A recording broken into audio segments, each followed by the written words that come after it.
You know, Alex, I spent 3 days last week prepping a live edge cherry slab. I'm talking sanding until my fingerprints were nearly gone, sealing every tiny pinhole, the works. I poured the deep set resin late Friday night, thinking I'd wake up to a glass smooth masterpiece. Oh no, I know that tiger sigh. What did you find on Saturday morning? I walked into the shop and it looked like someone had breathed on a cold window pane, and it just stayed that way. It was cloudy, greasy, and had this weird, waxy film on top. It looked more like a bowl of cold gravy than a high-end table. Cold gravy is not exactly the aesthetic people pay four figures for. What happened? Did you forget to mix it? No, the mix was spot on. The culprit was a late-night thunderstorm that rolled through. The humidity spiked to about 90% while I was sleeping. I essentially turned my workshop into a giant humidor, and the epoxy hated every second of it. It's wild how something as invisible as water vapor can just wreck a project. Today on the Tiger Den, we're peeling back the curtain on the two silent killers of a good pour, temperature and humidity. Because apparently, Tiger, you're still learning how to check the weather app. Hey, when the creative muse strikes, I tend to ignore the barometer, but the science doesn't ignore us. When you mix part A and part B, you aren't just stirring liquid, you're kickstarting a chemical marriage. And like any marriage, if the atmosphere is too tense, or in this case, too wet, things go south fast. So, let's start with the basics for the folks at home. We talk about humidity like it's just mugginess. But what is it actually doing to the resin while it sits there in the mold? Think of epoxy as a giant sponge while it's in that liquid open time. Humidity is the measure of water vapor in the air. If the air is packed with moisture, the epoxy starts absorbing it. That leads to what we call blushing. It's that oily, sticky, waxy surface I found on my cherry table. The moisture reacts with the hardener and creates a carbamate film. That sounds like a fancy way of saying you have to sand it all off and start over. Exactly. And it's not just the look. If you're doing multiple pours, that oily blush prevents the next layer from bonding. It's like trying to tape something to a piece of wax paper. It just won't stick. Okay, but I've seen people use heat to get rid of bubbles. Doesn't heat help? If it's a hot, humid day, shouldn't the hot part be a good thing for the cure? It's a double-edged sword, Alex. Woodworkers love a warm shop because epoxy flows better when it's warm, like honey in the sun. But if it's too hot, the reaction goes into overdrive. We call that an exothermic reaction. The resin starts generating its own heat so fast, it can actually smoke, crack, or even foam up like a bad chemistry fair project. So there's a Goldilocks zone here. What's the magic number where the resin is happy and you aren't crying into your sawdust? You want to aim for that 22 to 25 degrees Celsius range. That's roughly 72 to 77 degrees Fahrenheit for the folks still using the old yardsticks. And humidity? Keep it under 50% if you can. If you walk into your shop and your shirt is sticking to your back, just put the jugs down. Walk away. Go get an iced tea. Put the jugs down. Solid advice. But what if you're like most of us, and your shop is actually a garage or a basement where you can't exactly flick a switch and get laboratory conditions? That's where you have to get sneaky. I've started running a dehumidifier 24 hours before I even think about opening a bottle of resin. You have to pull the moisture out of the air and the wood itself before you start. Wait, air conditioning works too, right? It does, but you have to be careful. You want standard AC, not an evaporative cooler, what some people call swamp coolers. Those things literally work by pumping moisture into the air.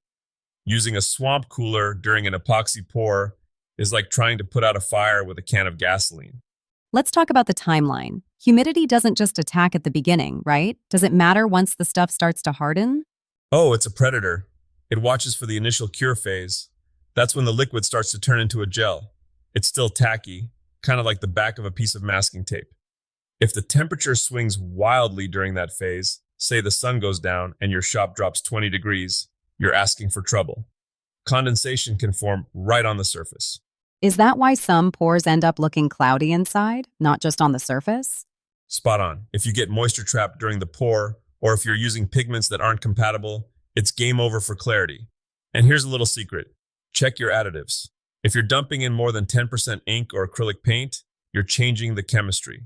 Some of those paints have water in them. You're literally stirring the enemy into your project. So you're saying I can't just dump a whole tube of ocean blue acrylic from the craft store into my $200 resin?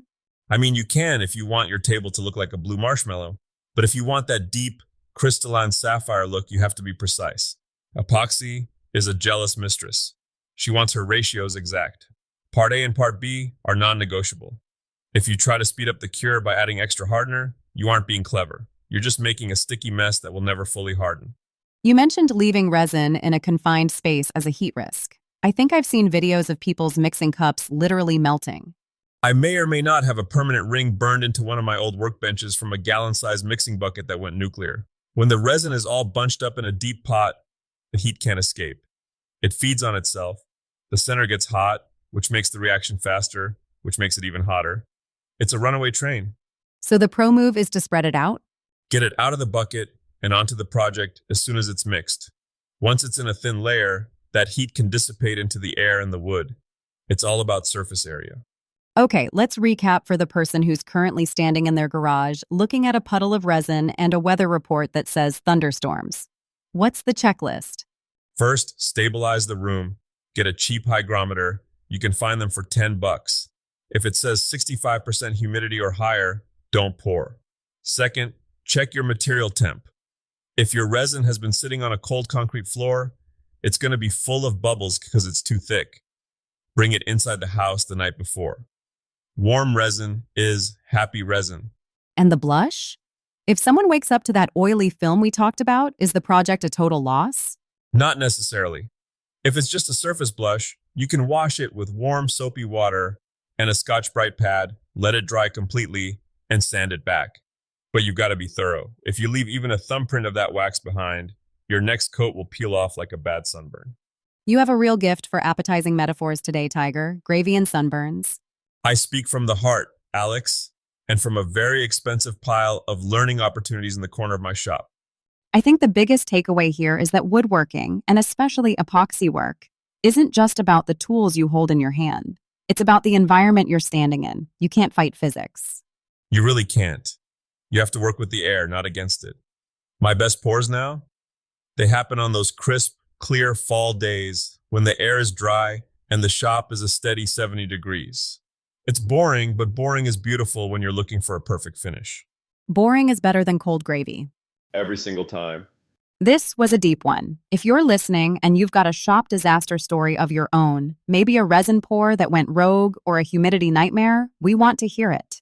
Just don't tell me you tried to use a hairdryer to cure it in a rainstorm. I might actually have a heart attack. Keep your shops dry and your ratios tight, folks. We'll see you next time in the den.